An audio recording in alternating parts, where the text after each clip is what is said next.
privatizing businesses or privatizing anything that was nationalized, trying to create I guess, a black capitalist class. In the end, actually defending the white capitalist one. So that was a huge thing for me, and it really made me rethink a lot of my own personal views on, well, we have to support the democratic revolution, we can't be pushing too far ahead of where the masses are at. The FSLN, of course, by the time I was political, had already been long out of power. And the FMLN had given up around the time of the Soviet Union. Although now, obviously there's a new revolutionary wave that's going on in Latin America. At the time, that had already finished.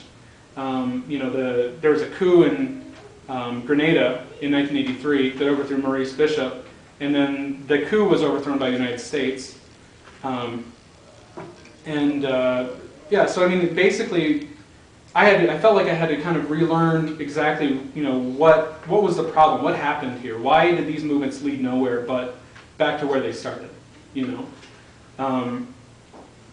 So, this is where I came to permanent revolution. I'd always been a fan of Trotsky, mainly because I'd always, despised Stalin. But I mean, obviously, that doesn't mean much. I mean, you have to really study these people and learn what they're about before you make an informed decision on people. And the SWP had done their best to completely, vilify Trotsky, or at least render him so he was not important.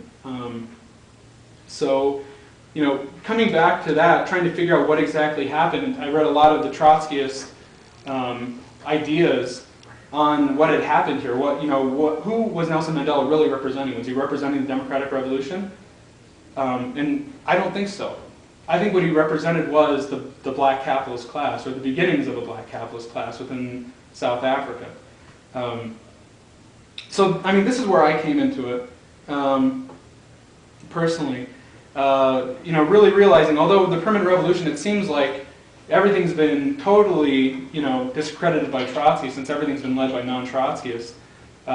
In reality, everything's been proven, but in the negative, The reality is that every single, person, every single group that what I would consider Stalinists that led a revolution, for example, and there weren't very many, every single one of those started out with an idea of the democratic revolution, and every single one of them was forced to turn on their very idea of the democratic revolution and push for a workers' state in these countries. And so, yeah, that was a big thing. So I guess that hopefully that covers it, at least in more colloquial terms and like really overly theoretical as far as permanent revolution and Trotsky's ideas on that. I did want to mention just really quickly before I go to the next point that I do feel that while there was very, very harsh and very big differences between Lenin and Trotsky, I think, before the Russian Revolution, it seems to me that while Lenin never himself said that he was a fan of, or he was a believer in the permanent revolution, that for all intents and purposes, he didn't disagree with it. He himself said that which his formulation was originally the democratic dictatorship of the proletariat of peasantry, which is a lot of, like, Stalinists would say that is why Trotsky was wrong and why he was ultra-left, is because he didn't follow the peasantry. Lenin himself said that this is an old slogan that needs to be thrown into the dustbin of history. It has nothing to do with what actual revolution is about. And I believe that he said this based on his experience in the Russian Revolution. That's why I think that there's maybe a bit of a mythology, in my opinion, about the differences between Trotsky and Lenin. At any rate, so I guess I'll move to the next point, and that is the Revolutionary Party. Now in this, the SWP was very firm in favor of. They still run candidates, independent. They're very opposed to Democrats and Republicans in a very principled way, I would say, generally.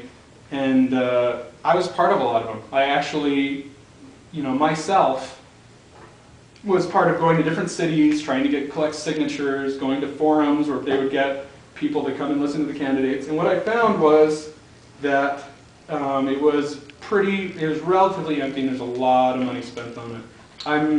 I believe that we do need a revolutionary party, and I do believe we need to build a revolutionary party, but I believe that that's the wrong method.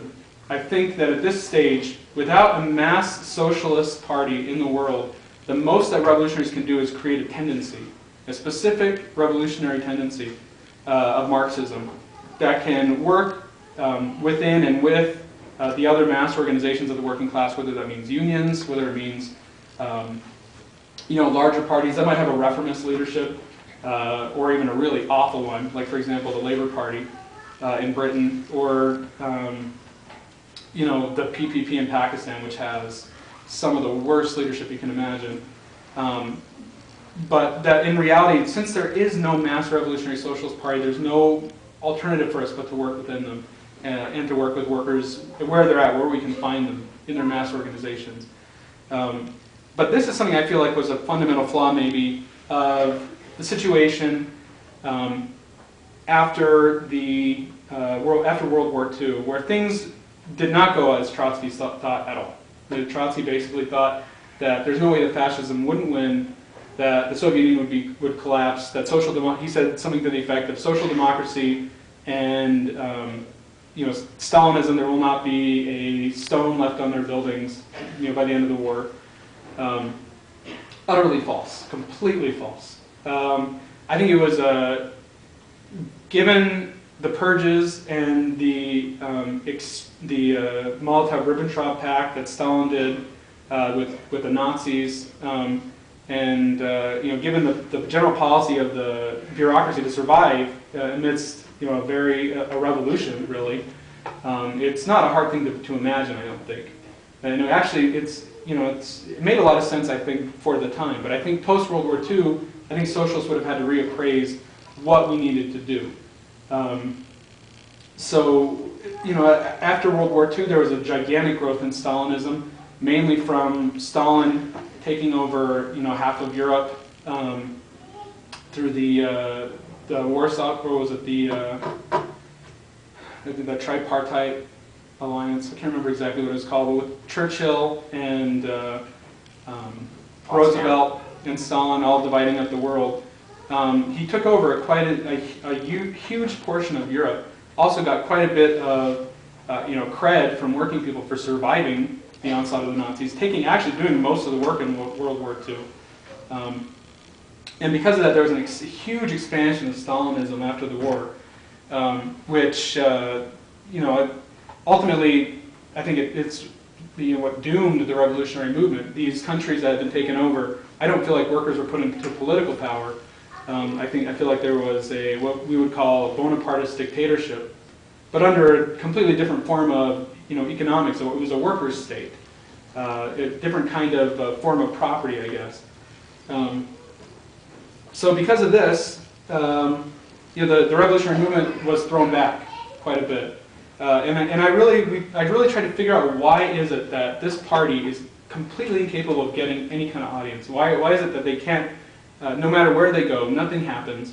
People that come to the forum are the same people that come to anything else. Then I noticed that the group that I eventually joined, that had thousands and thousands of people in other countries, coming to their, not in the United States, unfortunately, at least not yet. That would be nice. But thousands and thousands of people coming to their congresses, and why is that? So this is where, as far as the methodology goes, where I would agree with what's probably called entrism when it comes to how to deal with the situation of the world working class and how to build a revolutionary party. The other part of that, though, is I really do believe we need a revolutionary party. There's no question of that in my mind. It seems to me that, although this was not an experience I had with the SWP, generally speaking, if you look at history, there's never been a time that there hasn't been the necessity of an organized party taking power in a country. So I think the real question is, how do we build that? So that, I don't know, I guess that would be the second part of Trotskyism and its method. The last part I wanted to mention was the transitional method, which is probably quite a bit different from the mass line, which I'm still a bit confused as to what that is. But as far as like the way that that Trotskyists organized, there's a very large debate that happened at the turn of the century, not this one, the last century, obviously, between the people who wanted like unending reforms, maybe to achieve revolution through unending reforms, or whether we should just fight for revolution and screw reforms. Reforms are stop revolution, and then there's the other side saying, well, reforms are where the working class is. The method of the transitional program is the method of trying to find a way of bridging the gap between where workers are now, and a socialist consciousness.